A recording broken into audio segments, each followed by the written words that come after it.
السلام عليكم ورحمة الله وبركاته. الحمد لله والصلاة والسلام على رسول الله ما بعد. قال الله سبحانه وتعالى في الفرقان الحميد والفرقان المجيد. فأعوذ بالله من الشيطان الرجيم. بسم الله الرحمن الرحيم. واتقوا الله ويعلمكم الله والله بكل شيء عليم. صدق الله مولانا العلي العظيم. الحمد لله. அல்லாஹ்வுடைய மாபெரும் கிருபை அல்லாஹ் தஆலா நம்மை முஸ்லிம்களாக மோமின்களாக பிறக்க செய்திருக்கிறான். அதிலும் குறிப்பாக கண்மணி நாயகம் ஸல்லல்லாஹு அலைஹி வஸல்லமுடைய உம்மத்திலே அல்லாஹ் நம்ம எல்லாம் கொண்டு வந்திருக்கிறார். பாக்கியம் பொருந்திய உம்மத்திலே நாம் எல்லாம் பிறந்ததின் காரணமாக அல்லாஹ் நமக்கு நல் வாய்ப்புகளையும் தௌஃபீக் என்னும் அல்லாஹ்வின் புறத்திலிருந்து அவன் கொடுத்த நியாமத்துகளுக்கு நன்றி செலுத்துகின்ற நினைவு கூறுகின்ற ஒரு பாக்கியங்களை அல்லாஹ் தந்திருக்கிறார். அல்ஹம்துலில்லாஹ். காலங்கள் குளிர்காலமாக, மழை காலமாக, பனிகாலமாக மாறுகின்ற பொழுது அதில் செய்யப்படுகின்ற சிறிய நன்மைகளுக்கும் அல்லாஹ்விடத்தில் உயர்ந்த படித்தரங்கள் கிடைக்கிறது. பெருமானார் ஸல்லல்லாஹு அலைஹி வஸல்லம் அவர்கள் எதை கஃபாராத்துகள் என்று சொன்னார்களோ அந்த நேரத்தில் செய்யப்படுகின்ற காரியத்திற்கு அல்லாஹ் பாவ மன்னிப்புகளையும் பகரங்களையும் தருகிறான் என்று சொன்னார்களோ அதுல ஒன்று அல் ஒலூ ஃபில் மகாரிஹ் என்று சொல்லுகின்ற, அதாவது முழுமையான முறையில் ஒது செய்வது. அல் இப்தாஉ ஃபில் ஒதுஇ அலல் மகாரிஹ், ஒதுவிலே பூர்ணமான முறையில் செய்வது எந்த நேரத்தில்? சிரமமான நேரத்தில் என்று சொன்னார்கள். அதாவது பனியின் காலம், சிரமமான காலம், ஃபஜ்ரிலே கடுமையான குளிருடைய காலத்திலே அது சிறந்த நன்மைகளை பெற்று தருகிறது என்பதை பெருமானார் ஸல்லல்லாஹு அலைஹி வஸல்லம் சொன்னார்கள். அதனால்தான் மழை காலம் வந்து விட்டார். சஹாபாக்கள் நல்லவர்கள் எல்லாம் அந்த காலத்தை வருக வருக என்று சொன்னார்கள். மர்ஹபன் பிஷ்ஷிதா, மழை காலமே வருக, குளிர் காலமே வருக. ஏன்? இந்த காலத்தில் தான் நன்மை அதிகம் செய்கிற ஒரு வாய்ப்பு, நன்மைகளுக்கு அதிகம் கூலி கிடைக்கக்கூடிய ஒரு வாய்ப்பு, இரவு நீளுகின்ற ஒரு வாய்ப்பு, அல்லாஹ்வை திருப்திப்படுத்துகின்ற ஒரு வாய்ப்பு கிடைக்கும் என்பதை நல்லோர்கள் அறிந்து வைத்திருந்தார்கள் என்பது நமக்கு தெரிகிறது. அதனால் நாம் இருக்கக்கூடிய காலம் காற்றுகள் வீசுகிறது, மழைகள் வீசுகிறது. நாம் பார்க்கின்றோம், முன் சென்ற சமூகத்தை அல்லாஹ் அழித்ததற்கு அவன் பயன்படுத்தியது மழைகள். என்று அல்லாஹ் லூத் அலைஹிஸ்ஸலாமுடைய சமூகம் சம்பந்தமாக எல்லாம் சொல்லித் தருகின்றான். மழையை நான் இறக்கி வைத்தேன், அவர்களை அந்த மழையிலேயே நான் அழிய வைத்தேன் என்றெல்லாம் சொல்லுகின்றான். அதனால் நாம் பார்க்க வேண்டும், அல்லாஹ்வின் புறத்திலிருந்து மழை வருகின்ற பொழுது அது நியாமத்தாகவும் மாறும், அது அஸாபாகவும் மாறும். ஆனால் நாம் அல்லாஹ்விடத்தில் அதற்காக பாவ மன்னிப்பு கேட்பதற்காகத்தான் இது போன்ற மஜ்லிஸ். பெருமானார் ஸல்லல்லாஹு அலைஹி வஸல்லம் எப்படிப்பட்ட உயர்ந்த அந்தஸ்துடையவர்கள் பெருமானார். அந்த பெருமானாருடைய வளம் என்ன தெரியுமா? கான நபி ஸல்லல்லாஹு அலைஹி வஸல்லம் இதா ஹப்பத்திர் ரீஹு அஷ்ஷதீதா, காற்று கொஞ்சம் வேகமாக வீச ஆரம்பித்து விட்டால் உரிஃப தாலிக ஃபீ வஜ்ஹி நபி ஸல்லல்லாஹு அலைஹி வஸல்லம், அந்த பெருமானாருடைய அவருடைய முகத்திலே அதனுடைய சோகம் தெரியும் என்று சஹாபாக்கள் சொல்லுகிறார். காற்று வேகமாக வீச ஆரம்பித்து விட்டால் பெருமானார் வருத்தப்பட ஆரம்பித்து விடுவார்கள். அல்லாஹ்விடத்தில் தௌபாவும் இஸ்திக்ஃபாரும் செய்ய ஆரம்பித்து விடுவார்கள். அல்லாஹ்வின் பக்கம் முத்தவஜ்ஜிஹாக, முன்னோக்காக அவர்கள் ஆரம்பித்து விடுவார்கள் என்று சொன்னால், ஒரு மழையின் சீற்றத்திற்கே இந்த அளவு என்று சொன்னால், நாம் காற்று வேகமாக வீச ஆரம்பித்து விட்டாலே அல்லாஹ்வின் பக்கம் திரும்புகின்ற நபி நம் போன்ற பாவிகள் உம்மத்தினர்களுக்கு பெருமானார் பாடம் கற்றுத் தருகிறார்கள். உங்களுக்கும் இது போன்ற இயற்கையிலே மாற்றம் ஏற்பட்டால் நீங்கள் திரும்ப வேண்டியது அல்லாஹ்வின் பக்கம். நம்முடைய சிந்தனை எப்படி போகிறது? நாளைக்கு மழை பெய்யும் என்று சொல்லிவிட்டால் உடை எங்கே இருக்கிறது? கடுமையாக குளிர் வரும் என்று சொல்லிவிட்டால் போடுகின்ற ஷொட்டர் எங்கே இருக்கிறது என்று வஸ்துக்களை தேடுகின்றோம். பாதுகாப்பு கவசங்களின் பக்கம் நம்முடைய சிந்தனைகள் இருக்கிறது. பாருங்கள், எத்தனையோ குளிரில் இருந்து தப்பிக்கக்கூடிய வஸ்துக்கள் போட்டு விட்ட பிறகும் கூட காய்ச்சல்கள் வருகிறது.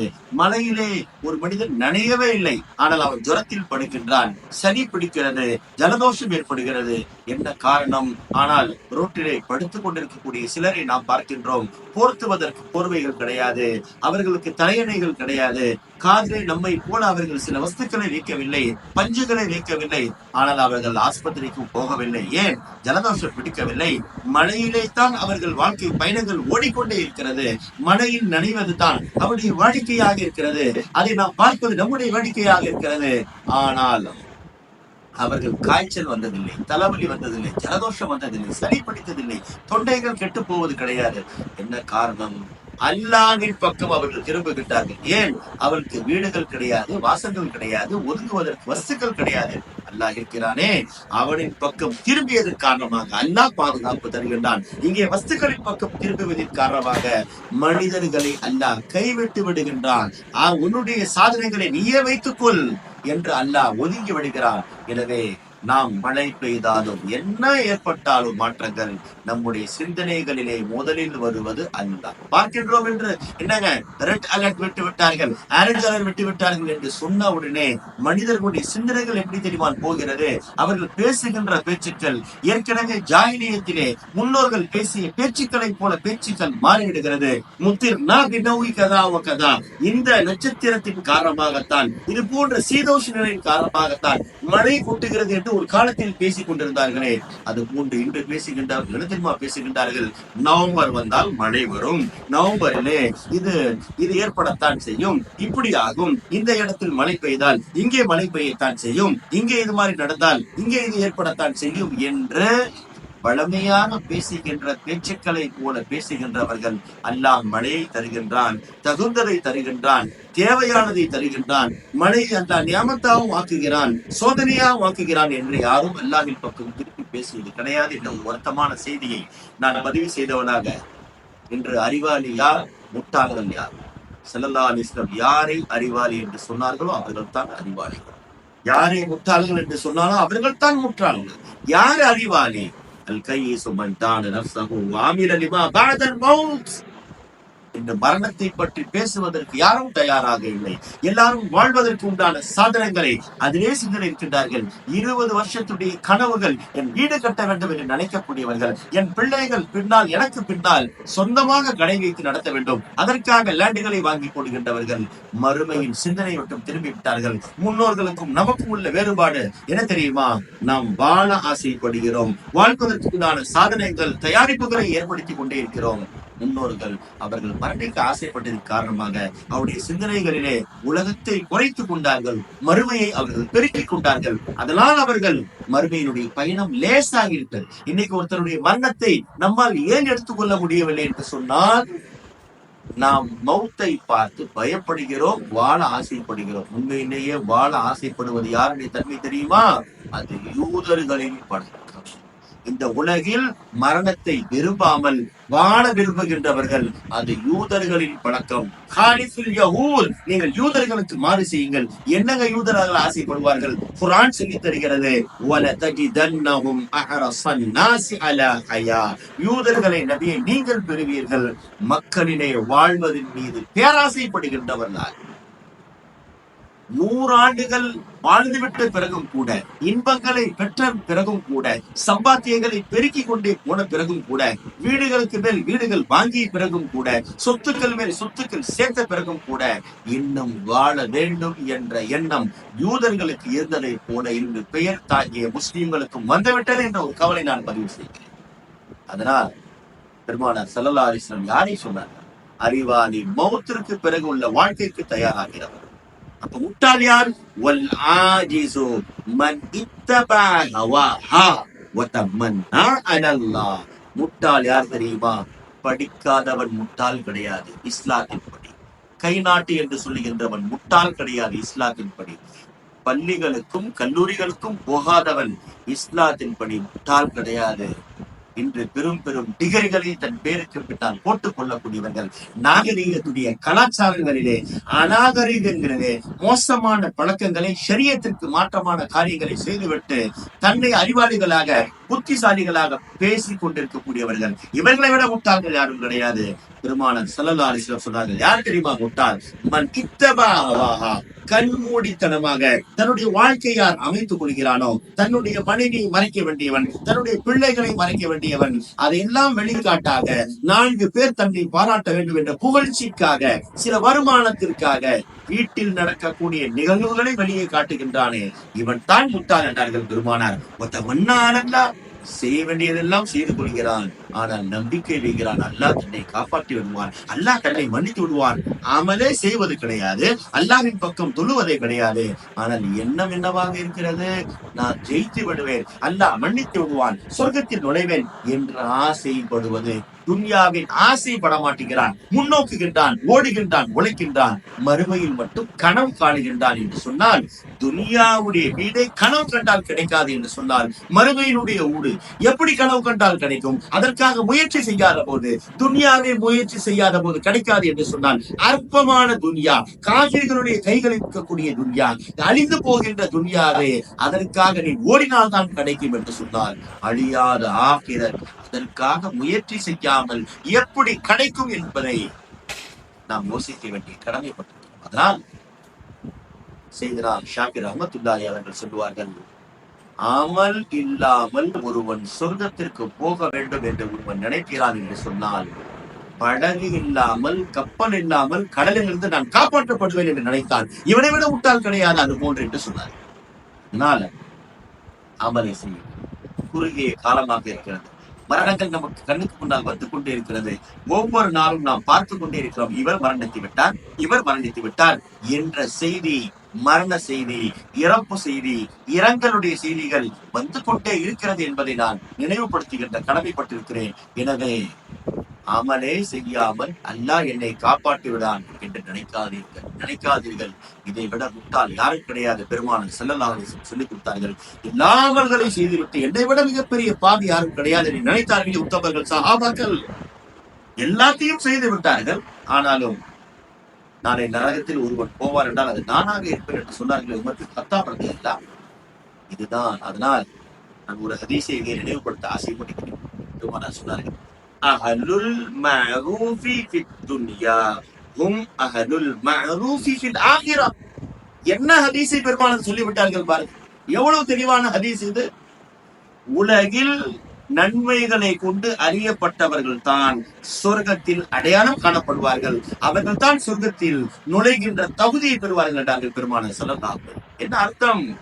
துன்யாவிலே நீ பள்ளிவாசலில் பார்க்கப்பட வேண்டும், சதகாக்கள் கொடுக்கக்கூடியவர்களாக பார்க்கப்பட வேண்டும், சமூகத்திற்காக ஓடுகின்றவனாக பார்க்கப்பட வேண்டும், ஜிக்ருடைய மஜ்லிஸ்களில் கலந்து கொள்ளவனாக பார்க்கப்பட வேண்டும், ஏழைகளுக்கும் அனாதைகளுக்கும் விதவைகளுக்கும் உதவி செய்யக்கூடியவனாக நீ பார்க்கப்பட வேண்டும், உன்னுடைய தலைகளிலே தொப்பியும் தாடியும் இஸ்லாத்தின் அடையாளமாக காணப்பட வேண்டும், பெண்களாக இருக்கின்றவர்கள் புர்காக்கள் போட்டு தங்களுடைய மான மரியாதைகளை மறைக்கக்கூடியவர்களாக காணப்பட வேண்டும். இதுவெல்லாம் செய்தால் துன்யாவில் நாளை மறுமையில் சொர்க்கத்திற்கு போவீர்கள் என்ற செய்தியை பெருமானார் சொல்லித் தருகின்றார்கள். அஹ்லுல் மஅரூஃபாக இருங்கள்.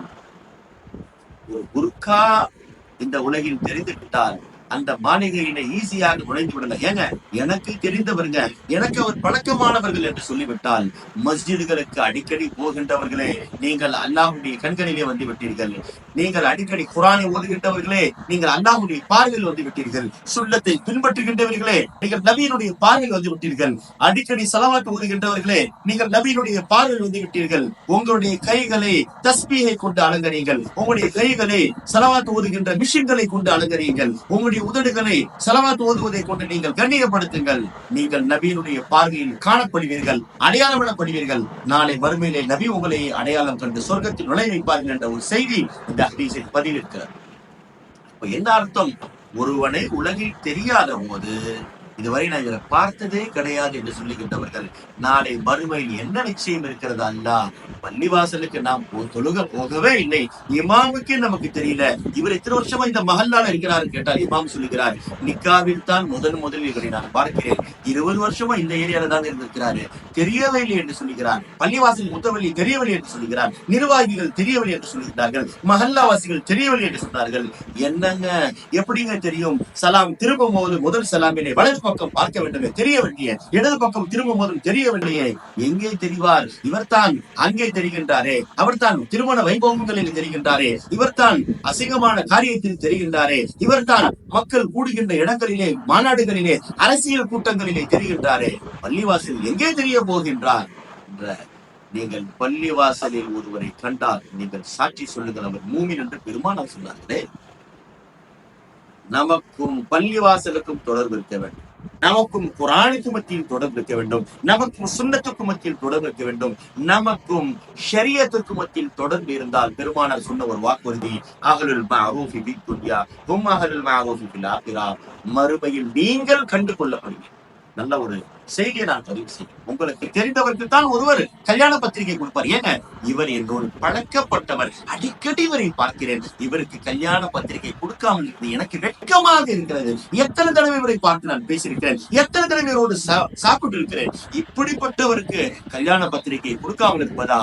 அல்லாஹ்வும் ரசூலும் நாளை சொல்வார்கள், எத்தனை சஜிதாக்கள் பள்ளிவாசலில் செய்து விட்டார், வாரம் வாரம் ஜும்மாவுடைய நாளிலே ஸலவாத் ஓதுகின்றாரே, காஃப் ஓதுகின்றாரே, இவரையா சொர்க்கத்தில் நுழை வைக்காமல் இருப்பது?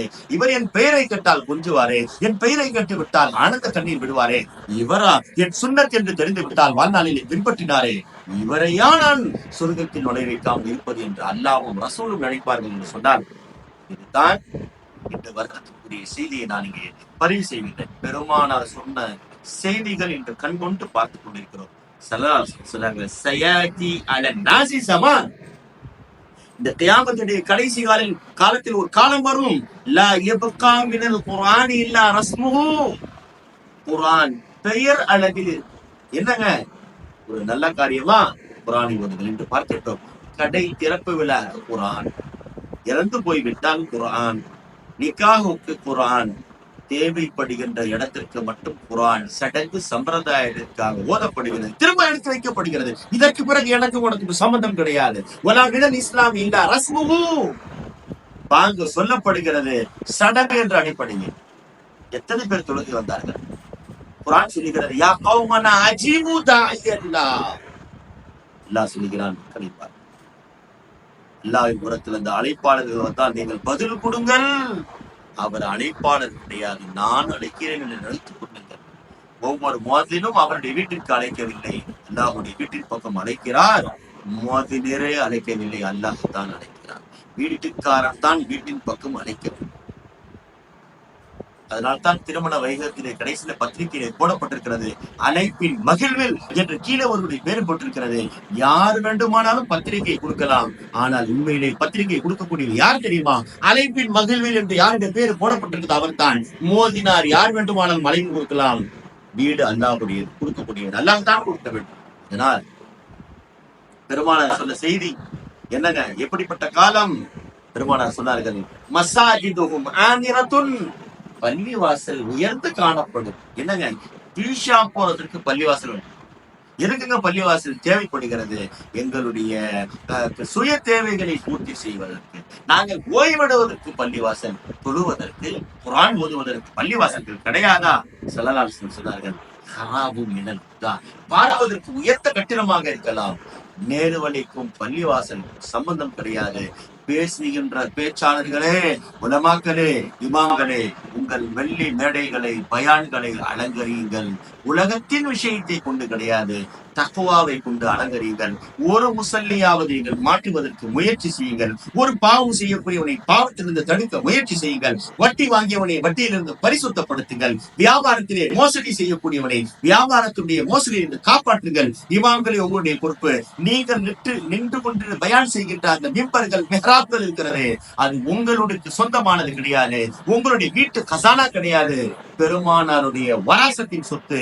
நீங்கள் நிற்கின்ற இடம் அது நபி நின்ற இடம் என்பதை புனிதமாக கருதி அங்கே பேசுகின்ற பேச்சுக்களை நீங்கள் அல்லாஹ்வுக்காக பேசுங்கள். மக்களுடைய சிந்தனைகள் உங்களின் பக்கம் திரும்ப வேண்டும் என்பதற்காக பேசாதீர்கள். காரணம், பெருமானார் ஸல்லல்லாஹு அலைஹி வஸல்லம் சொன்னார்கள், ஃபுகஹாஉ ذلك ஸமான், அந்த காலத்தில் வாழுகின்ற நல்லவர்களும் கூட, அந்த காலத்தில் வாழுகின்ற மார்க்கம் பேசுகின்றவர்கள் கூட, ஷர்ரு ஃபுகஹாஇ தஹத ظில்லிஸ் ஸமா, இந்த வானத்தின் முகடு கீழே அவர்கள் தான் மோசமானவர்கள் என்று பெருமானார் அவர்கள் நாவிலே சொல்கிறார்கள் என்று சொன்னால், மின்ஹும் ஹரஜத்தில் ஃபித்னா, என்று உலமாக்களை கொண்டு தான் ஆபத்துகள் புறப்படுகிறது என்பதை நாம் பார்க்கிறோம். சண்டைகள், சச்சரவுகள், உம்மத்துகள் மத்தியில் பிரிவுகள், இவன் அந்த கோஷ்டி, இவன் இந்த கோஷ்டி, எனக்கும் இவனுக்கும் சம்பந்தம் கிடையாது என்று மிம்பரிலே நின்று ஒற்றுமையை பற்றி பேச வேண்டியவர்கள் பிளவுகளை பற்றி பேசிக் கொண்டிருக்கிறார்கள். அதனால் தான் பெருமானார் சொன்னார்கள், ஃபித்னாவே அவங்க கிட்ட தான் வரும் என்று சொன்னார்கள். அவர்கள் பக்கம் தான் மீறும் என்று சொல்லிவிட்டார்கள். நான் ஏன் இந்த ஹதீஸை சொல்லுகிறேன் என்று சொன்னால், மஸ்ஜிதுகள் மஸ்ஜித்களாக இல்லை, மதரசாக்கள் மதரசாக்களாக இல்லை, பேசப்படுகின்ற இடத்தில் பேசுவதற்கு தயங்குகின்ற காலத்தில் நாம் பார்த்துக் கொண்டிருக்கிறோம். உபைப் எல்லாம் உயிர் போகின்ற தருவாயில் கூட, வாளுக்கு கீழே நிற்கும் போது கூட பெருமானார் இஷ்கை பேசினார்கள், முகப்பத்தை பேசினார்கள். இன்று பள்ளிவாசலில் நபியினுடைய முகப்பத்தை பற்றி பேசுவதற்கு யோசிக்கக்கூடியவர்கள், ஏன்னா இந்த உட்டாவர் டாபிக்கே கிடையாது என்று பேசுகின்றவர்கள். இதைத்தான் பேசுவீர்களா காலமாக என்று கேட்கக்கூடியவர்கள். வேறு எதை பேச சொல்லுகின்றீர்கள்? ஒரு முஸ்லிம் அதை தவிர வேறு என்ன பேசுவான்? எலக்ட்ரீஷியன் கரண்டை பற்றி தான் பேசுவான். மெக்கானிக் அவனுடைய வாகனத்துடைய பாசிகளை பற்றி தான் பேசுவான்.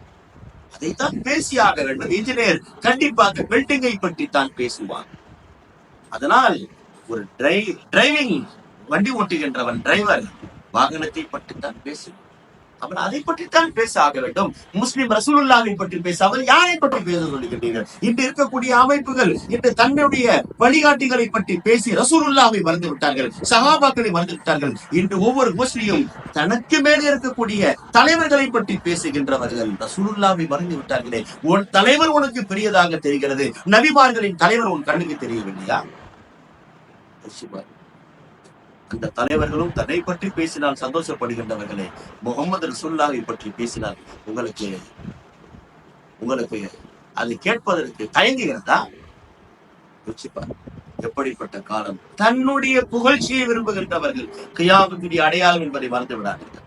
அதனால் செய்தனா வஹப் பின் முனப்பீர் ரஹ்மத்துல்லாஹி அலைஹி சொன்ன ஒரு வார்த்தை, இல்லாம வஹப் பின் முனப்பீர் ரஹ்மத்துல்லாஹி அலைஹி சொல்லுகின்றார்கள், யுனாதா முனாதின் என்ற வயதுகள் போய் கொண்டிருக்கின்ற வார்த்தையை கவனிங்கள். என்ன வார்த்தை சொல்றான்? யுனாதா முனாதின். ஒவ்வொரு நாளும் இந்த பூமிக்கு ஒரு அழைப்பாளர் அழைப்பு கொடுக்கிறார். ஒரு மலக்கு இந்த பூமிக்கு வருகை தருகின்றார். என்ன தெரியுமா சொல்றாரு? வயது கடந்தும் பாவம் செய்கின்றவர்கள் இந்த வார்த்தையை கேட்டு நரைமுடி ஆன பிறகும் அல்லாஹ்வை மறந்து பள்ளிவாசலுக்கு வராதவர்களே, வாக்கிங் போவதின் காரணமாகத்தான், ஜாக்கிங் செய்வதின் காரணமாக ஜிம்முக்கு போனால் உடல் வலிமை ஏற்படும் என்று நினைக்கக்கூடியவர்களே, இல்லாம வஹபின் முனப்பி சொல்லுகின்ற ஒரு வார்த்தை, மலக்கு அழைப்பு கொடுக்கிறார். என்ன தெரியுமா? யா அபுனா அஸ்ஸித்தீன், ஓ 60 வயதை கடந்தவர்களே. அதனால்தான் சூஃபியாக்கள் சொல்லித் தருகின்றார்கள், 63 வயது வந்து விட்டால் நீங்கள் மரணத்திற்கு தயாராகிறீர்கள். ஏன்? அது நபியின் வயது. பெருமானாரே இந்த உலகத்தை விட்டு போய்விட்டார்கள் 63 ஆண்டிலே. இதற்கு பிறகு நீங்கள் வாழ செய்து என்ன செய்ய போகின்றீர்கள்? அதனால்தான் மலக்கு அறிவிப்பு கொடுக்கிறார், யா அபுனா சித்தீன், ஓ 60 வயதை கடந்தவர்களே, உத்து அன்ஃபுஸகும் ஃபில் மௌத்தா, நீங்கள் உங்களுடைய நஃப்ஸுகளை தயார் செய்து கொள்ளுங்கள். மரணமானவர்களிலே இதுவரை இறந்து போனவர்களே உங்கள் பெயருடைய லிஸ்டை சேர்த்து விடுங்கள். உங்களை நீங்களே கற்பனை செய்து கொள்ளுங்கள், நான் வாழவில்லை, மரணித்தவன் என்று சொல்லி வருகிறார். என்ன ஒரு பெரிய வார்த்தை சொல்லி யார் மரணிப்பதை நினைத்து பார்த்துவிட்டார்கள். அவரோடு பழகியவர் மரணித்து விட்டார், மரணம் ஞாபகம் வரவில்லையே. அவரோடு பேசியவர், அவரோடு படித்தவர், ஒரே ஏரியாவில் வசித்தவர், அவர் மரணித்து விட்டார், இன்னும் மரணம் நமக்கு நினைவுக்கு வரவில்லை என்று சொன்னால் உறுதியானதை நாம் சந்தேகப்படுகின்றோம், சந்தேகமானதை உறுதி செய்கிறோம். என்னங்க சந்தேகமானது? 20 வருஷத்துக்கு பிறகு நான் வாழ்வேன் தெரியல, லைஃப் இன்சூரன்ஸ்ல இன்னைக்கு காசு போடப்பட்டிருக்கிறது. என்னங்க 15 வருஷ திட்டம், 20 வருஷ திட்டம். இது என்ன திட்டம் தெரியுமா? 25 வருஷம் கழிச்சு இந்த காசு கைக்கு கிடைக்கும். சந்தேகமானது. நம்புகின்றான் மனிதன். மாதம் மாதம் போய் அவன் பேங்கிலே, அவன் போஸ்ட் ஆபீஸிலே காசை கொடுக்கிறான். சந்தேகமானதை உறுதியாக நினைக்கின்றான். மரணம் உறுதியானது சந்தேகமாக நினைக்கிறான். பெரிய மோசமான. அதனால் 60 வயதை கடந்தவர்களே, உங்களுடைய பெயர்களை நீங்கள் மரணித்தவர்களோடு நினைத்து பாருங்கள் என்று வஹபில் முனப்பிர் ரஹ்மத்துல்லாஹி மலக்கினுடைய சப்தமாக சொல்லுகிறார்கள். அதனால் இறைநேசர்களே, நல்லவர்களே, நம்முடைய எண்ணங்கள், நம்முடைய காலங்களை பார்க்கின்றோம். செல்ஃபிஷ் என்று சொல்லுகின்ற சுய வாழ்க்கை, நான் நல்லா இருந்தா போதும், என் குடும்பம் நல்லா இருந்தா போதும் நினைக்கக்கூடிய காலம் மோசமான காலம். சஹாபாக்களுக்கு நபி இந்த பண்பை கற்றுத்தரவே இல்லை. இஸ்லாம் ஒருபோதும் இதை கற்றுத்தரவே இல்லை. இஸ்லாம் இந்த கருத்திற்கு எதிரானது. என்னங்க, நான் நன்றாக இருக்க வேண்டும், என்னுடைய லைஃப் ஸ்டைல் நன்றாக இருக்க வேண்டும், நான் நன்றான ஆடை போட வேண்டும், மற்றவன் கிழிந்த ஆடை போட வேண்டும், நான் உயர்ந்த உணவுகளை சாப்பிட வேண்டும், மற்றவன் பசி பட்டினியில் இருக்க வேண்டும் என்று ஒருவன் உயர்ந்த இடத்திற்கு போய் சாப்பிட்டு விட்டு போகாதவனை பார்த்து கிண்டல் எடுக்கின்றான். பத்தியா, என்ன கூப்பிட்டான், பத்தியா உனக்கு கூப்பிடல, நான் போய் அதை சாப்பிட்டேன்னு பத்தியா நீ சாப்பிடலைப்பா என்று சொல்கிறான் பெருமானார். இவர்களுக்குத்தான் ஒரு ஹதீஸை சொன்னார்கள். இந்த ஹதீஸை நான் யாருக்கெல்லாம் சொல்ல ஆசைப்படுகிறேன் என்று சொன்னால், யாரெல்லாம் உயர்ந்த இடத்திற்கு போக வேண்டும் துன்யாவிலே என்று நினைத்து பிறரை மட்டமாக, பிறரை கேவலமாக, பிறருக்கு கஷ்டம் கொடுப்பதே வாழ்க்கையாக நினைத்துக் கொள்ளுகின்றார்களே, வியாபாரத்திலே மோசடி, கஷ்டம், அவன் வளரக்கூடாது, இவன் வளரக்கூடாது, தான் மட்டும் வளர வேண்டும் என்ற எண்ணம், சொந்தங்களுக்கு உதவாத வாழ்க்கை. பெருமானார் சொன்னார்கள், அவர்கள் அனைவருக்கும் சேர்த்த ஒரு ஹதீஸ் தான்,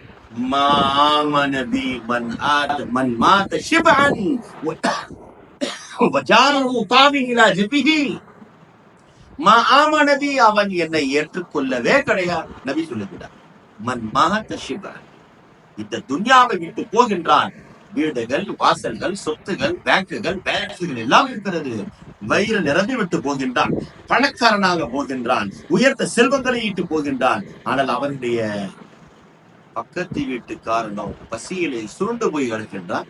மண் பாதஷிபன், யார் இரவிலே இவன் வயிறு முழுக்க தூங்குவான், சாப்பிட்டு விட்டு தூங்குகின்றான், அவன் பக்கத்து வீட்டுக்காரன் சாப்பிடாமல் தூங்குகின்றான், பசியிலே சுருண்டு போய் படுத்திருக்கிறான், இவன் வயிறு முழுக்க சாப்பிட்டு ஏப்பம் விட்டு தூங்குகிறான்.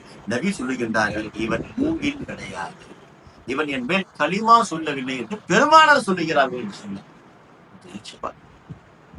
அதனால் நம்மை தாண்டி பிறரையும் நேசி, நம்மை தாண்டி மற்றவர்களையும் பாருங்கள், மற்றவர்கள் என்ன சிரமப்படுகின்றார்கள் பாருங்கள், மற்றவர்களுக்கு எப்படியெல்லாம் கை கொடுக்க முடியவில்லை பாருங்கள், பிறருடைய சிரமத்தை போக்குவதற்கு நம்மால் என்ன செய்ய முடியும் பாருங்கள். சொர்க்கத்தின் பழங்கள் வேண்டுமா, ஐயுமா முஸ்லிமின் அத்அம முஸ்லிமன் அலா ஜூஇன், ஒரு முஸ்லிமுக்கு கஷ்டத்துடைய நேரத்தில் நீங்கள் உணவு கொடுத்தால் அத்அமல்லாஹு மின் சிமாரில் ஜன்னா என்றார்கள் பெருமானார். சொர்க்கத்தில் நீங்கள் இதுவரை சாப்பிடாத பழங்களை அல்லாஹ் கொடுப்பான். பெருமானார், நீங்கள் கோயம்பேட்டு மார்க்கெட்டுடைய பழங்களை தந்தீர்கள், அல்லாஹ் திரும்ப கோயம்பேட்டு மார்க்கெட்டுடைய பழங்களை உங்களுக்கு தரமாட்டான். நீங்கள் கறிகள், ஆட்டு மாட்டினுடைய கறிகளை கொடுத்தீர்கள், அல்லாஹ் உங்களுக்கு இந்த துன்யாவுடைய ஆடு மாட்டினுடைய கறியை தரமாட்டான். கொடுக்கக்கூடியவன் அவன் அந்தஸ்துக்கு ஏற்ப கொடுப்பான் என்பதை தெரிந்து வைத்துக் கொள்ளுங்கள். நீங்கள் சாதாரண 50 ரூபாய் அரிசியில் சாப்பாடு கொடுத்தீர்கள், அல்லாஹ் விலை உயர்ந்த அந்த அதற்கு நிகரே இல்லாத உணவுகளில் எல்லாம் உணவு கொடுப்பான் என்பதை மறந்துவிட நான் சொல்லவில்லை, ஹதீஸ் சொல்லுகிறேன். இந்த சிந்தனை போய் 2 விதமான தவறுகள். ஒன்று, இருக்கக்கூடியவருக்கே போய் கொடுப்பது, இல்லாதவருக்கு தடுப்பது. இது 2ம் நடந்து கொண்டிருக்கிறது. இருக்கக்கூடியவருக்கு பள்ளி வாசலில் 2 மிஸ்கின் உட்கார்ந்து இருக்கிறாங்க, 20 பேர் போய் அவர்களுக்கே போய் சாப்பாடு இருக்கிறாங்க. யோசிப்பார், துன்யாவிலே அவர்கள் 2 பேர் தான் மிஸ்கீனா, ஏன்னா மஹல்லாவில் தான் கொடுக்க வேண்டுமா? பள்ளி வாசலில் உட்கார்ந்து இருக்கவங்க தான் மிஸ்கீனா? பள்ளியில் உள்ளே போய் பாருங்கள், தொழு வருகின்றவர்கள் எத்தனையோ பேர் மிஸ்கீன்கள் இருக்கின்றார். நான் ஏன் சொல்கிறேன், அனாதை ஆசிரமங்களுக்கு போய் கொடுக்க வேண்டிய நிலைமை, ஆனால் இன்று கொடுக்கப்படவில்லை. அல்லாஹ்வுடைய பாதையிலே ஓதுகின்றவர்களுக்கு கொடுக்கப்படாத நிலைமை, ஆனால் பள்ளி வாசலிலே கொடுக்கப்படுகிறது. ஒரே ஒரு நபருக்கு 10 உணவுகள். நபி அதனால் தான் நிபந்தனை வைத்து விட்டார்கள், முஸ்லிமுக்கு கொடுக்க வேண்டும், பசியிலே கொடுக்க வேண்டும், சாப்பிடாதவருக்கு கொடுக்க வேண்டும் என்று பெருமானார் அதை நிர்பந்தப்படுத்தி விட்டார். அதனால் பலதரப்பட்ட செய்திகள் நேரம் கடந்து கொண்டிருக்கிறது. நம்முடைய செயல்பாடுகள் என்று பார்க்கின்றோம். துவா அனைவருக்கும் தேவை. இன்று சில மக்கள் ஃபார்மாலிட்டிஸ்க்காக சொல்கின்றார்கள். பரவாயில்லை, யாரையாவது பார்த்தா நாம் சொல்ல வேண்டிய வார்த்தை என்ன தெரியுமா? எனக்காக துவா செய், எனக்காக நீங்கள் கைவிட்டு. குறிப்பாக நல்லவர்களை பார்த்து, நம்மை விட வயதில் பெரியவரை பார்த்து, இஸ்லாத்தில் பல ஆண்டுகள் துளிகின்றவரை பார்த்து, நோன்பு வைத்தவரை பார்த்து, பல ரமதான்களை பார்த்தவரை பார்த்து, பல ரமதானுடைய பிறைகளை பார்த்தவரை பார்த்து, பல பெருநாட்களை கொண்டாடியவரை பார்த்து, ஜும்மாக்களிலே குத்துபாக்களை கேட்டவரை பார்த்து நீங்கள் கை தூக்குங்கள். உங்களுடைய துவாக்களை அல்லாஹ் அங்கீகரிப்பான். காரணம், உங்களுடைய தலைகளில் இருக்கக்கூடிய தாடிகளில் இருக்கக்கூடிய நரை முடிக்கு அல்லாஹ் எடுத்து தக்குவாவுக்கு அல்லாவிடத்தில் ஒரு நம்மை விட ஒரு நல்லவர் யாராவது ரோட்டில் பட்டால் உடனே சென்று விடுங்கள். வயதானவரை பார்த்து விட்டால் சென்று விடுங்கள், சொல்லுங்கள் நீங்கள் துவா. என்ன காரணம் தெரியுமா? துவா செய்யுங்கள் என்று சொல்வது ஒரு பக்கம், நீங்கள் அவர்களுக்கு உங்களுக்காக துவா செய்கின்ற அளவுக்கு ஒரு நல்ல காரியத்தை உங்களை நீங்கள் சொல்ல வேண்டிய அவசியமே கிடையாது. அவர் துவா செய்ய கையை தூக்கி விட்டால் உங்கள் முகம் ஞாபகம். பெருமானார் என்றாவது சித்திக் நாயகத்துடைய பேர் சொல்லாமல் துவா செய்திருப்பார்களா? உமர் நாயகத்துடைய பேர் சொல்லாமல் துவா கேட்டிருப்பார்களா? ஏன்? அவர்கள் செய்த காரியங்கள் அவருடைய பெயரை சொல்ல வைத்து விட்டோம். நானும் உங்களுக்கு சொல்வதற்கான், நாம் வீரத்தில் துவா செய்யுங்கள் என்று சொல்ல வேண்டிய அவசியம் கிடையாது. நாம் செய்கின்ற நல்ல காரியம் நமக்காக துவா செய்ய வைக்க வேண்டும். அப்படிப்பட்ட காரியம் தனிப்பட்ட துவாக்கள் அல்லாஹ்விடத்தில் பயன் கிடையாது. உம்மத்திற்காக செய்கின்ற துவாக்கள் அல்லாஹ்விடத்தில் விலை உயர்ந்தது என்பதைத்தான் பெருமானார் ஸல்லல்லாஹு அலைஹி வஸல்லம் நமக்கு சொல்லிக் கொடுத்தார்கள். நீங்கள் கேட்கின்ற துவாக்களிலே சிறந்த துவா என்ன தெரியுமா? ஸல்லல்லாஹு அலைஹி வஸல்லம் சொன்னார்கள், மா மின் துஆஇன் அஹப்ப இலல்லாஹ் மின் கௌலில் அப்தி அல்லாஹும்ம அர்ஹம் உம்மத முஹம்மதின் ரஹ்மத்தன் ஆம்மா. இந்த உம்மத்தை முஹம்மதியாவுக்கு ரஹ்மத் செய்ய என்று நீங்கள் துவா கேளுங்கள். அப்பாவிகள் இறந்து போய் கொண்டிருக்கிறார்கள். யூபியிலே சாதாரண ஒரு முஸ்லிமுடைய இடத்தை இடிப்பதற்காக வந்தவர்களை தடுப்பதற்காக 3 வாலிபருடைய உயிர்கள் போய்விட்டது. யார் துவா செய்வது? அதை பற்றி யார் கவலைப்படுவது? ஒவ்வொரு ஊரிலே அநியாயமான முறையில் முஸ்லிமுடைய உயிர்கள் போய் கொண்டிருக்கிறது. சொத்துக்கள் சூறையாடப்படுகிறது, வக்ஃபுகள் சூறையாடப்படுகிறது. கரையான்கள் அரைப்பதை போல ஒரு பணக்கார கூட்டங்கள், அநியாயக்காரர்கள் முஸ்லிமுடைய சொத்துக்களை சுரட்டி கொண்டிருக்கிறார்களே, யார் அவர்களுக்காக துவா செய்வது? அவர்கள் கேட்கிறார்கள், அல்லாஹும்ம அர்ஹம் உம்மத முஹம்மதின் ரஹ்மத்தன் ஆம்மா. ஸல்லல்லாஹு அலைஹி வஸல்லம் சொன்னார்கள், இதுதான் அல்லாஹ்வுக்கு பிடிச்ச துவா என்றார்கள் பெருமானார் ஸல்லல்லாஹு அலைஹி வஸல்லம். உம்மத்தை சேர்த்துக் கொள்ளுங்கள், மற்றவர்களை சேர்த்துக் கொள்ளுங்கள், பலகீனமானவர்களை சேர்த்துக் கொள்ளுங்கள், ஆதரவற்றவர்களை சேர்த்துக் கொள்ளுங்கள், உங்கள் துவாவை அல்லாஹ் ஏற்றுக் கொள்வான் என்று பெருமானார் ஸல்லல்லாஹு அலைஹி வஸல்லம் சொன்னார். எனவே எல்லா இடத்திலும் நாம் சொல்ல வேண்டிய ஒரே ஒரு வார்த்தை, எனக்காக துவா செய்யுங்கள். எப்படிப்பட்ட ஒரு வார்த்தை இந்த உம்மத்திற்கு பெருமானார் சொல்லிக் கொடுத்தார்கள். உமர் நாயகத்தை பார்த்து நபி சொல்லுகின்றார்கள், யா அகீ லா தன்ஸனா ஃபீ துஆஇக்கும். யாரை பார்த்து சொல்வது? நபிக்கு துவா தேவையா? எல்லா துவாவுக்கும் நபி தேவை. நபிக்கு துவா தேவையில்லை, எல்லா துவாவுக்கும் நபி தேவை. அந்த நபி சொல்லுகின்றார்கள், உமரே என்னை துவாவில் மறந்து விட்டார். என்ன அர்த்தம்? அதனால்தான் நாம் அந்த சுன்னத்தை பின்பற்றி எல்லாரையும் பார்த்து நீங்கள் துவா செய்யுங்கள் எங்களுக்காக. இதற்கு விலையே கிடையாது என்பதை பெருமானார் சொல்லித் தருகிறார். ஒரு உம்மத்தினுடைய, ஒரு மூமினுடைய, முஸ்லிமுடைய, முத்தகையினுடைய துவாவுக்கு விலை இல்லை. இன்னைக்கு ஒரு கல்யாண வீட்டுக்கு போறதா இருந்தால் மொய் கொடுக்கலன்னா அவங்க நம்ம ஒரு மாறியா பார்க்கின்றார்கள். மொய் கொடுத்து ஆக வேண்டும், அதுதான் சிறந்தது என்று நினைக்கின்றவர்களே, அவருடைய நாவலந்து வருகின்ற ஒரு வார்த்தை இருக்கிறது. 1000 மொய்களுக்கு நிகரானது. ஆலிம்களும் பெரும் பெரும் வழிகாட்டிகளும் அவர்கள் நிக்காவில் கலந்து கொண்டு, ஜனாசாவில் கலந்து கொண்டு அந்த மையத்துக்காக அல்லாஹ் மக்ஃபிர் லஹு வரஹமு என்று சொன்னார்களே, அல்லாஹ் அந்த துஆவை ஏற்றுக்கொண்டு விட்டால் உன் தந்தையினுடைய பாவங்கள் மன்னிக்கப்பட்டு விட்டது.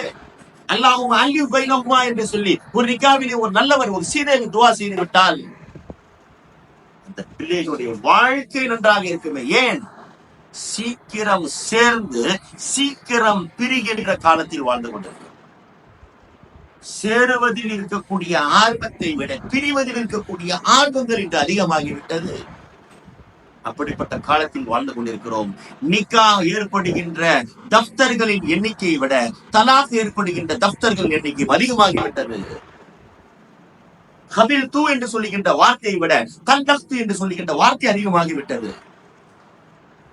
அப்படிப்பட்ட காலத்தில் நாம் எல்லாம் வாழ்ந்து கொண்டிருக்கிறோம். இந்த காலத்தில் காசு பணங்கள் எல்லாரிடத்திலும் இருக்கிறது, துவாக்கள் இல்லை.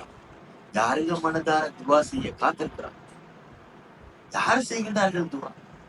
பெருமானார் இந்த உம்மத்துக்கும் சஹாபாக்களுக்கும் அதிகம் கொடுத்த மிகப்பெரிய சொத்து என்ன தெரியுமா? துவா. அபூசர் ரிஃபாரியை பார்த்து துவா செய்கின்றார்கள். முஆத் இப்னு ஜபலை பார்த்து துவா செய்கின்றார்கள். அனஸ் பின் மாலிக்கை பார்த்து துவா செய்கின்றார்கள். என்ன சொல்ல வருகின்றார்கள் பெருமானார்? நான் காசை கொடுத்து விட்டால் 10 நாளிலும் காசு காலியாகிவிடும். நான் சொத்தை கொடுத்து விட்டால் 20 நாட்களில் அந்த சொத்து பத்துகள் காலியாகிவிடும். நான் எதை கொடுத்தாலும் காலியாகிவிடும். அழியாத சொத்தை நான் கொடுக்கின்றேன் உனக்காக, துவாவே. இது நானும் நீயும் இல்லாவிட்டாலும் துவா இருந்து கொண்டே இருக்கும் என்பதை பெருமானார் காட்டுகின்றார். என்ன அர்த்தம்? நீங்கள் விரும்பியவருக்கு ஏதாவது கொடுக்க ஆசைப்பட்டால் மிக பெரிய உயர்ந்த கிஃப்டை கொடுங்கள், அதுதான் துஆ. பெருமானார் ஸல்லல்லாஹு அலைஹி வஸல்லம் இந்த உம்மத்துக்கு சொல்லிக்கிட்டார். வாப்பா பிள்ளைக்கு துவா செய்வது கிடையாது, பிள்ளைகள் பாப்பாக்களுக்கு துவா செய்வது கிடையாது, வாழ்கின்றவர்கள் மரணித்தவருக்கு துவா செய்வது கிடையாது, மரணித்தவர்கள் எங்கே பிள்ளைகளுக்காக வாழ்கின்றவர்களுக்காக துவா செய்ய போகின்றார். எனவே நேரம் கடந்து விட்டது. நாம் எல்லாம் பிறருக்கு தவறு செய்கின்ற காலத்திலே நம்முடைய எண்ணங்கள் எல்லாரும் சொர்க்கத்திற்கு போக வேண்டும் என்று ஆசைப்படுகிறோம். உங்கள் வீட்டை சொர்க்கமாக்க நபி வந்தார்கள். உங்கள் வீடே சொர்க்கமாக வேண்டுமா? ஒரே ஒரு வழி இருக்கிறது. உங்கள் வீட்டில் பேசுகின்ற பேச்சுக்களை இன்பமானதாக பேசுங்கள், இனிமையானதாக பேசுங்கள், ஷரியத்திற்கு பிடித்தமானதாக பேசுங்கள். உங்கள் வீடு சொர்க்கத்தை விட சிறந்தது என்பதை எழுதி வைத்துக் கொள்ளுங்கள். உங்கள் மனைவிடத்தில் அன்பாக பேசுங்கள், உங்கள் பிள்ளையிடத்தில் ஒழுக்கமாக பேசுங்கள், உங்கள் பெற்றோர்களிடத்தில் கண்ணியமாக பேசுங்கள். உங்கள் வீடை விட இந்த பூமியில் சிறந்த வீடு இருக்காது. நீங்கள் செய்கின்ற காரியத்தை அல்லாஹ் பார்க்க ஆசைப்படுகிறான். உங்களுடைய நாவிலிருந்து வருகின்ற வார்த்தைகளை கிராமன் காத்திபீன்கள் கண்ணியமானவர்கள் கேட்கின்றார்கள் என்பதை மறந்து விடாதீர்கள். அசிங்கமான பேச்சுக்கள், பார்வைகள் இன்று பரப்பப்படுகிறது. வீட்டிலும் ரோட்டிலும் மறந்து விடாதீர்கள். சஹாபி ரசூல் வந்தார்கள். எப்படிப்பட்ட கண்ணியமான சஹாபி நபியிடத்தில் வந்தார்கள். யார் ரசூலுல்லாஹ், வீட்டுல ஒரே வறுமையா இருக்குது, தத்ரீயமாக இருக்குது, கஷ்டமா இருக்கிறது. பெருமானார் என்ன தெரியுமா சொன்னாங்க? இன்னைக்கு நம்ம யார்கிட்டயாவது போய் சொன்னா பிசினஸ் பண்ணு, பேங்க்ல இன்வெஸ்ட் பண்ணு, லேண்ட்ல இன்வெஸ்ட் பண்ணு என்று சொல்லுகின்றவர்கள், ஏன்பா நீ அதை தேர்ந்தெடுத்தாய், இதை தேர்ந்தெடு, ஏன்பா அதை படிக்கிற, இதை படி, இதுதான் இன்று ஃபீல்ட்ல இன்று பிரபலமாக இருக்குது என்று சொல்லுகின்றவர்களே, பெருமானார் உன் வியாபாரத்தை மாத்துன்னு சொல்லல, பெருமானார் ஸல்லல்லாஹு அலைஹி வஸல்லம் உன் கடையை மாத்துன்னு சொல்லல, பெருமானார் இந்த இடத்துல லேண்ட் வாங்க, அங்க போய் லேண்ட் வாங்க என்று சொல்லலை. வீட்டில் கஷ்டம் கதிரீம் என்று சொல்லுகின்ற பொழுது பெருமானார் சொன்னதே, உம்மத்தினர்களை கேட்டுக்கொள்ளுங்கள், இதுதான் இன்று நமக்குண்டான பரக்கத் போவதற்கு உண்டான ஒரே ஒரு ஹதீஸை நான் சொல்லுகின்றேன். நமக்கும் இதே போன்றுதான் வீடுகள் பெரியதாக இருக்கிறது, நிம்மதிகள் இல்லை, பரக்கத்துகள் இல்லை, சந்தோஷங்கள் இல்லை, நோய் நொடிகளிலே மாட்டிக்கொண்டிருக்கிறோம். சம்பாதிக்கின்ற காசுகள் அது தவறிலிருந்து வந்ததின் காரணமாக தவறிலே செல்கிறது, நோய்களிலே செல்கிறது என்று சொன்னால் பரக்கத் இல்லை என்ற ஒரு கூக்குரல் இன்று எல்லா இடத்திலும் கேட்டுக் கொண்டிருக்கிறது. தத்ரீம் என்ற ஒரு கூக்குரல் எல்லா இடத்திலும் முழங்கி கொண்டிருக்கிறது. இதற்கு ஒரே ஒரு தீர்வை பெருமானார் அந்த சஹாபியின் மூலமாக நமக்கு சொன்னார்கள். உன் வீட்டில் பரக்கத் வேண்டுமா? உன் வீட்டில் தத்ரியம், அது கெட்ட கலாக்கதிர்கள் மாற வேண்டுமா? முசீபத்துகள் போக வேண்டுமா? நல்ல ரஹமத்துடைய வாழைகள் வீச வேண்டுமா? ஸல்லல்லாஹு அலைஹி வஸல்லம் சொன்னார்கள், உன் பார்வையை மாற்று, உன்னுடைய பார்வையை மாற்று. தவறான பார்வைகள், அந்நியவர்களின் பக்கம் நீ பார்க்கின்ற பார்வைகளை நீ திருப்பி விடு. உன் சிந்தனையை மாற்று. உன் கண்களிலே இருக்கக்கூடிய பிறரில் இருக்கக்கூடிய காமங்களை நீ மாற்றிவிடு. உன் வீட்டை தேடி பரக்கத்துகள் ஓடி வரும். சஹாபியை பார்த்து மட்டும் சொல்லவில்லையே, அவர்கள் மூலமாக இந்த உம்மத்திற்கு பெருமானார் சொல்லி காட்டார். உன் பார்வையை திருத்து. 1000 சம்பாதித்தாலும் நம்முடைய பார்வைகளிலே காமங்கள் இருந்தால் வருத்தத்திற்குரிய செய்தி, வயதிற்கு வித்தியாசம் இல்லாமல் என்று போன்களிலே அபாசங்கள் பரவி கொண்டே இருக்கிறது. தந்தையும் பார்க்கிறார், மகனும் பார்க்கிறார், மனைவியும் பார்க்கிறார், சகோதரியும் பார்க்கிறார், தாயும் பார்க்கிறார். எங்கே பரக்கத்து வரும்? பரக்கத்து நாம் இருந்தால் போதுமா?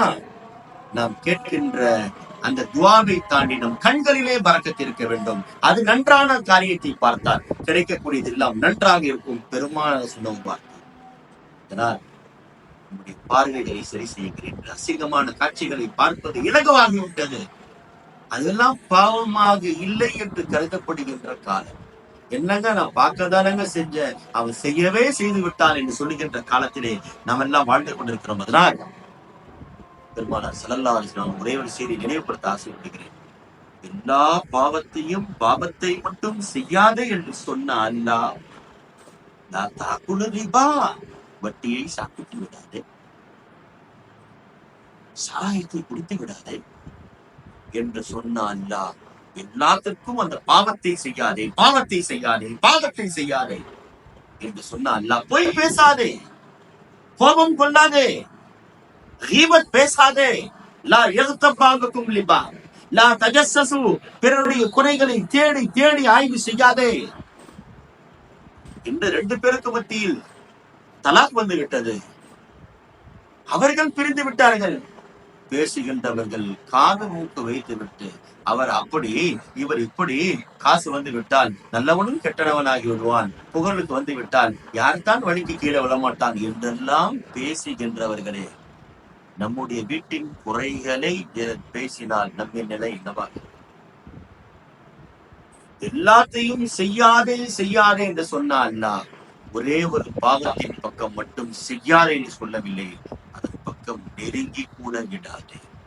இந்த பாவத்தை தவிர வேறு எந்த பாவத்திற்கும் அல்லாஹ் நெருங்காதே என்று வார்த்தை பயன்படுத்தவில்லை.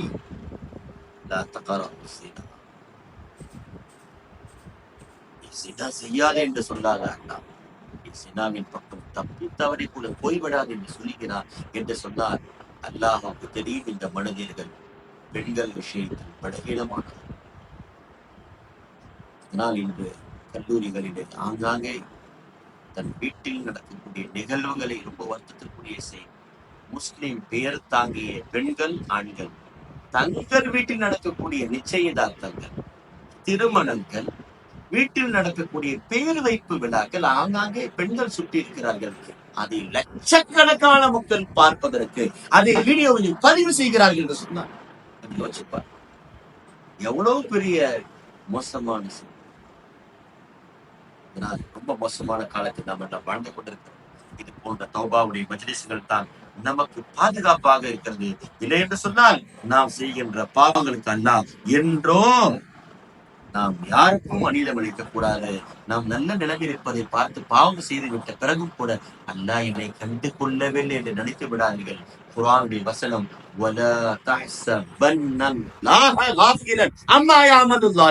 பாவம் செய்கின்றவர்களே, உங்கள் செயலை செய்துவிட்ட பிறகு அல்லாஹ் என்னை கண்டு கொள்ளாமல் இருக்கிறான் சொல்லிவிடாதீர்கள்.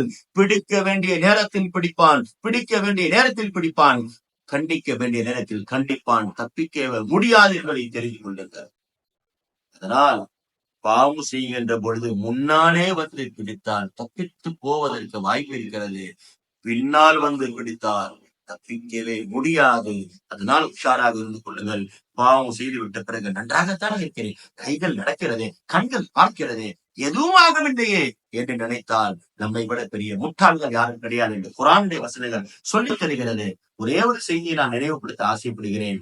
மூமினாக வாழுகின்ற நாம் அல்லாஹ்விடத்தில் ஒரு நல்ல மூமினை விட சிறந்தவன் யாரும் கிடையாது. தெரிந்து கொள்ளுங்கள், நல்ல மூமினை விட அல்லாஹ்வுக்கு அஞ்சி வாழுங்கள். உங்கள் பிள்ளைகளுடைய உள்ளங்களிலே வறுமையை விடவும் அல்லாஹ்வுடைய பயத்தை உண்டாக்குங்கள். மூமின், கண்ணியமான மூமின், அல்லாஹ் ரசூலை பயப்படுகின்ற மூமின், ஷரியத்துடைய சட்டத்திட்டங்களை பேணுகின்ற பெண்கள், கல்லூரிகளாக இருக்கட்டும் எங்கும் ஒழுக்கமாக இருக்கக்கூடிய பெண்களே, உங்களின் விலை அல்லாஹ்விடத்தில் என்ன தெரியுமா? ஸல்லல்லாஹு அலைஹி வஸல்லம் சொல்லிக் கொடுத்த ஹதீஸ். ஒரு சஹாபியை பார்த்து, லாக்கின் இந்தல்லாஹி லஸ்த பிகாசிதீன், அல்லாஹ்விடத்தில் உன்னை விட இன்னமா இந்தல்லாஹி காலின், நீ அல்லாஹ்விடத்தில் விலை உயர்ந்த, நீ சோழன் கிடையாது. உலகம் காசு உள்ளவர்களை பெரிதாக பார்க்கக்கூடியவர்களே, மூமினை அல்லாஹ் பெரிதாக பார்க்கின்றான். உன் விலை என்ன? இன்னைக்கு என்னங்க, ஒரு வீடு வாங்க முடியல, 3 கோடி 4 கோடி, ஒரு இடம் வாங்க முடியல. இடம் வாங்காதவர்களை பார்த்து, வாகனம் வாங்காதவர்களை பார்த்து, பெரும் பெரும் ஸ்கூல்களிலே பிள்ளைகளை சேர்க்காதவர்களை பார்த்து, நாம் ஒன்றுமில்லாதவர்கள் சொல்லுகின்றவர்களே, அல்லாஹ்விடத்தில் யாரும் ஒன்றில்லாதது கிடையாது. மூமினுடைய அந்தஸ்து அல்லாஹ்விடத்தில் ஆலிம் என்றார்கள் பெருமானா. துனியா உங்களை எப்படி வேண்டுமானாலும் பார்க்கட்டும், அல்லாஹ் உங்களை உயர்த்தி பார்க்கின்றான் என்றார்கள் பெருமானார் ஸல்லல்லாஹு அலைஹி வஸல்லம். எனவே நேரம் கடந்து விட்டது. நாம் அல்லாஹ்விடத்தில் எப்படியெல்லாம் மன்றாட வேண்டும், தொழுக வேண்டும், துஆ செய்ய வேண்டும். துன்யாவுடைய பிரியம் வந்து விட்டால் லவ சுஃபியானி சௌரி ரஹ்மத்துல்லாஹி அலைஹி சொல்கின்றார்கள், மன் அஹப்பத் துன்யா முஸிஅ மின்ஹு கௌஃபுல் ஆখিরা என்று சொல்கின்றார்கள். துன்யாவுடைய காசு, பணங்கள், பதவிகளுடைய எண்ணங்கள், விலை உயர்ந்த ஆடைகள், விலை உயர்ந்த உணவுகளை அன்றாட தினமும் கேட்டால் பார்ட்டிகள், அங்கே விருந்து, இங்கே விருந்து, இங்கே திருமணம். ஒரு திருமணம் என்று சொன்னால் 50 லட்சத்திற்கு மேலாக செலவு செய்யப்படுகின்ற காலங்கள். இது போன்று நானும் கல்யாணம் செய்ய வேண்டும், இது போன்று என் பிள்ளைகளுக்கு நானும் கல்யாணம் செய்து வைக்க வேண்டும் சொல்லுகின்றார். இது போன்ற விலை உயர்ந்த மண்டபத்தில் தான் என் பெண்ணுக்கு திருமணம் என்றெல்லாம் பேசிக் கொள்கின்றவர்களே, துன்யாவை விரும்பக்கூடாத விதத்தில் நீங்கள் விரும்பினார். சுஃபியானே சௌரி ரஹ்மத்துல்லாஹி சொல்லுகின்றார்கள், மறுமையின் ஆசைகள் உங்கள் உள்ளத்தில் போய் கொண்டே இருக்கும். மறுமையினுடைய வாழ்வின் உயர்வுகள், அந்த பயங்கள் உங்களை விட்டு தூரமாகி கொண்டே இருக்கும். துன்யாவுடைய பிரியம் வந்து விட்டால் மறுமையின் பிரியங்கள் போய்விடும். சுஃபியானே சௌரி ரஹ்மத்துல்லாஹி சொல்லித் தருகின்ற வார்த்தைகள் நமக்கு தெரிகிறது. அதனால் இரவு வந்து விட்டால் பாவம் செய்கின்றவர்கள் சுஃபியானே சௌரி ரஹ்மத்துல்லாஹி சொல்லுகின்றார்கள், இன்னி லஅஃப்ரஹு, நிச்சயமாக நான் ஆசைப்படுகின்றேன், இதா ஜாஅல் லைல், இரவு வந்து விட்டால் லஸ்தரீஹ, நான் சந்தோஷப்படுகிறேன். ஏன்? மின் ரூயத்தின் நாஸ், மக்களுடைய பார்வையை விட்டும் நான் மறைத்து விடுகிறேனே, நான் செய்கின்ற இந்த நல்ல காரியங்களை யாரும் பார்க்க மாட்டார்களே என்ற சிந்தனையை ஏற்படுத்துகின்றவன் மூமின். இந்த இரவு வந்து விட்டால் இருட்டை தவறாக பயன்படுத்துகின்றார்கள், யாரும் பார்க்கலையே என்று நினைக்கக்கூடவில்லை. சுஃபியானே சௌரி ரஹ்மத்துல்லாஹி சொல்கிறார்கள், தொழுகின்றவர்களுக்கு தேவை இரவு, அழுகின்றவருக்கு தேவை இரவின் இருட்டு.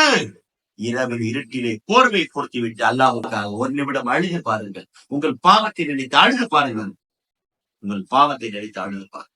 உங்கள் கண்கள் இருந்து கண்ணீர் வந்து விட்டால் உங்கள் பிள்ளைகளுடைய எதிர்காலங்களில் சந்தோஷப்பட்டுவிட்டார். நீங்கள் அழுவுங்கள் அல்லாஹ்வுக்கு முன்னால், உங்கள் பிள்ளைகள் சிரிப்பார்கள். நீங்கள் அழுவுங்கள் அல்லாஹ்வுக்கு முன்னால், நீங்கள் அல்லாஹ்வுக்கு முன்னால் மண்டியிடுங்கள், உங்கள் பிள்ளைகள் அல்லாஹ்வுக்கு முன்னால் இந்த துன்யாவுக்கு முன்னால் அவர்கள் மண்டியிடாமல் உயர்த்தி காட்டுவான் அல்லாஹ். நீங்கள் அல்லாஹ்வுக்கு முன்னால் மண்டியிடுங்கள், உங்கள் பிள்ளைகள், நீங்கள் அல்லாஹ்வுக்கு முன்னால் கை நீட்டுங்கள், உங்கள் பிள்ளைகள் யாருக்கு முன்னாலும் கை நீட்ட மாட்டார். இதனால் அல்லாஹ்வுடைய ஒரு மிகப்பெரிய பாக்கியங்கள் பெருமானார் ஸல்லல்லாஹு அலைஹி வஸல்லம் அப்படிப்பட்ட சஹாபாக்கள் உருவாக்கி விட்டு எனக்கு செய்த அனஸ் பின் மாலிக் அவர்கள் சொன்ன ஒரு வார்த்தை இன்று நடக்கக்கூடிய நிகழ்வுக்கு தகுந்ததாக இருக்கிறது. இதா கானத் ஃபில் பைத்தி கியானா ஸஹபத் அன்ஹுல் பரக்கா என்று சொன்னார்கள் அனஸ் பின் மாலிக். உங்கள் வீட்டிலே அல்லாஹ் ரசூலுக்கு மோசடிகள் நடந்தால், கணவனை மனைவியும் மனைவியை கணவனும் ஏமாற்றினார், பிள்ளைகளை பெற்றோர்களும் பெற்றோர்களை பிள்ளைகளும், சிறு பருவத்திலே சின்ன பிள்ளைக்கு என்ன பதிலிருது, பாப்பா இந்த காசு கொடுங்க, பொய் சொல்லி கேட்கின்றான். அவன் கேட்பது வேற ஒன்றுக்கு, ஆனால் சொல்லுவது ஒன்றுக்கு. பாப்பா ஸ்கூல்ல இதை வாங்கிட்டு வர சொல்லிட்டாங்க என்று காசை வாங்குகிறான், போய் வேறொன்றுக்கு செலவு செய்கிறான். செய்தனா அனஸ் பின் மாலிக் அதைத்தான் சொன்னார்கள், வீட்டில் ஏமாற்றுகின்ற தன்மை வந்து விட்டால் அந்த வீட்டும் பரக்கத்து போய் ரொம்ப நாள் ஆகிவிட்டது என்று சொன்னார். அந்த வீட்டில் இனிமேல் பரக்கத்து வரும்ன்ற ஆதரவே கிடையாதுங்க, அனஸ் பின் மாலிக் சொல்லிவிட்டார். அதனால் நாம் செய்கின்ற வியாபாரங்களிலே ஷைத்தான் சூழ்ந்து கொண்டே இருக்கிறார். இன்ன ஷைத்தான் வல் இஸ்ம் யஹ்துரானி ஃபில் பைய், நீங்கள் செய்கின்ற வியாபாரங்களிலே ஷைத்தானும் பாவங்களை தான் சூழ்கிறது. ஃபஷூபு பைஅக்கும் பிஸ்ஸதகா, உங்களுடைய வியாபாரங்களை தான தர்மத்தை கொண்டு நீங்கள் சுத்தப்படுத்துங்கள் என்றார்களே பெருமானார் ஸல்லல்லாஹு அலைஹி வஸல்லம். பொய் இல்லாத வியாபாரம் யார் செய்கின்றார்கள்? பாவம் இல்லாத வியாபாரம் யார் செய்கின்றார்கள்? யாரை கேட்டாலும் என்ன தெரியுமாங்க வியாபாரம் செய்யறாரு? Number 2, number 3, number 4. இஸ்லாத்துல ஒரு நம்பர் தானங்க இருக்குது வியாபாரத்துல, அது என்னங்க நம்பர் 2, நம்பர் 3? அவர்களுடைய பாஷையை சொல்லுகின்றார்கள், எல்லா நம்பரும் ஒரு நம்பர் தான், அல்லாஹ் அனுமதித்த வியாபாரம் ஒன்று தான், ஒரே ஒரு நம்பர் தான். அதைத்தான் நபிமார்கள் செய்தார்கள், அதைத்தான் சித்திக் அக்பர் செய்தார்கள், அதைத்தான் ஃபாரூக் ஆஸம் செய்தார்கள். அந்த வியாபாரத்தை செய்து பாருங்கள், காசுகள் குறைவாக கிடைக்கலாம், நிம்மதிகள் அதிகம் கிடைக்கும். அந்த வியாபாரத்தை செய்து பாருங்கள், மன அமைதி கிடைக்கும். அந்த வியாபாரங்கள் செய்து பாருங்கள், தடுமாற்றங்கள் ஏற்படாது. அந்த வியாபாரம் செய்துங்கள், தூக்கங்கள் நன்றாக வரும் என்று பல பேர் சொல்லுகின்றார்கள். இரவுல தூக்கம் வரமாட்டதுன்னு டக்குன்னு முடிச்சிருங்க. நான் சொல்வதெல்லாம் அந்த ஹதீஸ் அடிப்படையில் உங்கள் வியாபாரத்தை அழகாக்குங்கள், உங்கள் வியாபாரத்தை நல்லதாக்குங்கள், உங்கள் வீட்டை அலங்கரியுங்கள், உங்கள் வீட்டிலே நல்ல வார்த்தைகள் பேசுங்கள், நல்லதை சொல்லுங்கள், நல்லதை செய்யுங்கள். உங்களுக்கு நல்ல தூக்கம் வரும், நல்ல சிந்தனைகள் வரும், நல்ல எண்ணங்கள் தோன்றும். காசு பணங்கள் குறைவாக இருப்பது அசிங்கங்கள் கிடையாது, அல்லாஹ் ரசூலுடைய பொருத்தம் பெறுவதுதான் இந்த உலகத்திலே ஆகப்பெரிய சொத்து என்பதை உங்களுக்கு நான் நினைவுபடுத்தி காட்டுகிறேன். அதனால் நாம் வாழ்கின்ற காலத்திலே அல்லாஹ்வுக்கும் ரசூலுக்குமாக பிரியமான வாழ்க்கை, பிள்ளைகளுக்கு துவா செய்கின்ற ஒரு வாழ்க்கை, பெற்றோர்களும் பெற்றோர்களுக்கு செதுவு செய்கின்ற ஒரு வாழ்க்கை பிள்ளைகளும் செய்திருந்தால் உங்கள் வாழ்க்கைகள் அலங்காரமாக இருக்கும் என்ற ஒரு செய்தியை நீங்கள் கல்யாணம் கிடைத்து விட்ட பிறகு உங்கள் பிள்ளைகளுக்கு ஜோடியை ஏற்படுத்தி விட்ட பிறகு நீங்கள் பயப்பட வேண்டாம். என் பிள்ளைக்கு என்ன ஆகுமோ, அந்த வீட்டுக்கு நான் அனுப்பி விடுறேனே, ஏதாவது கொடுமை செய்வார்களோ என்று நீங்கள் எண்ண வேண்டாம். நீங்கள் அல்லாஹ் கட்டுப்பட்டு நடங்கள். எல்லா வஸ்துக்களும் உங்களுக்காக கட்டுப்படும். மாமனாரும் சரி, மாமியாரும் சரி, குழந்தனாரும் சரி, நாத்தனாரும் சரி, எல்லாரும் உங்கள் பிள்ளைகளுக்கு செய்ய வேண்டிய கண்ணியத்தை கொடுப்பார்கள். நீங்கள் செய்ய வேண்டியதெல்லாம் அல்லாஹ்வுக்கும் ரசூலுக்கும் கொடுக்க வேண்டிய கண்ணியங்களை நீங்கள் கொடுங்கள். அவர்களுடைய மார்க்கத்திற்கு நீங்கள் கொடுங்கள். நீங்கள் கட்டுப்பட்டு நடங்கள். வெயிலும் மழையும் குளிரும் பணிவும் நாம் அல்லாஹ்வுக்கு செய்கின்ற இபாதத்தை பிரித்து விடக்கூடாது என்ற சிந்தனையில் வாழுங்கள். அல்லாஹ் தஆலா உயர்ந்த வாழ்க்கை நமக்கும் மட்டுமல்ல, நம்முடைய பிள்ளைகளுக்கும் எதிர்காலத்தை இந்த உலகிலும் நாளை மறுமையிலும் கொடுக்க அல்லாஹ் காத்திருக்கிறார் என்ற அடிப்படையில் அல்லாஹ் இந்த இயற்கை பேரிடர்கள் விட்டும், மழைகளை கொண்டு ஏற்படுகின்ற சோதனைகளை விட்டும், வேதனைகளை விட்டும் அல்லாஹ், உயிர் சேதங்களை விட்டும், குறிப்பாக முஸ்லிமுடைய உயிர்களுக்கு அல்லாஹ் பாதுகாப்பு விட என்ற கை தூக்கி நாம் தஹஜ்ஜத் நேரத்தை அழுது தொழுதால் அல்லாஹ் நம்முடைய கண்ணீர்களுக்கு வெகு விரைவாக பதில் தர காத்திருக்கிறார். இந்த தௌபாவுடைய மஜ்லிஸை கொண்டு அல்லாஹ் எங்களுடைய வாழ்க்கையை வெளிச்சமாக்கி தாய். அல்லாஹ் நீ தான் நூறாக இருக்கிறாய், உன்னை கொண்டு இந்த உலகம் பிரகாசமாக இருக்கிறது. உன் நபி நூறாக இருக்கின்றார்கள், அவருடைய நூரை கொண்டு தான் எங்களுடைய உள்ளங்களிலே ஹிதாயத் இருக்கிறது, ஈமான் இருக்கிறது. அதை நிரந்தரமாக ஆக்கிக் கொண்டேது அல்லாஹ் எங்களுடைய வாழ்க்கையை வெளிச்சமானதாகவும், கபரிலே ஒளிமயமானதாகவும், மறுமையிலே சிறந்ததாகவும் கண்ணியமானதாகவும் ஆக்கி வச்சது அல்லாஹ். இந்த துவா செய்கின்ற பாக்கியத்தை அல்லாஹ் நம் அனைவருக்கும் தருவானாக. குறிப்பாக மருத்துவமனையில் இருக்கக்கூடிய முஸ்லிம்கள், உலமாக்கள், நல்லோர்களுக்கு அல்லாஹ் நீண்ட நாட்கள் நோய் நொடி இல்லாமல் வாழுகின்ற பாக்கியத்தை அல்லாஹ் இந்த தௌபாவுடைய மஜ்லிஸை கொண்டு அல்லாஹ் தருவானாக. வாக்கிரு தாவான் அல்ஹம்துலில்லாஹி ரப்பில் ஆலமீன். அஸ்ஸலாமு அலைக்கும் வரஹ்மத்துல்லாஹி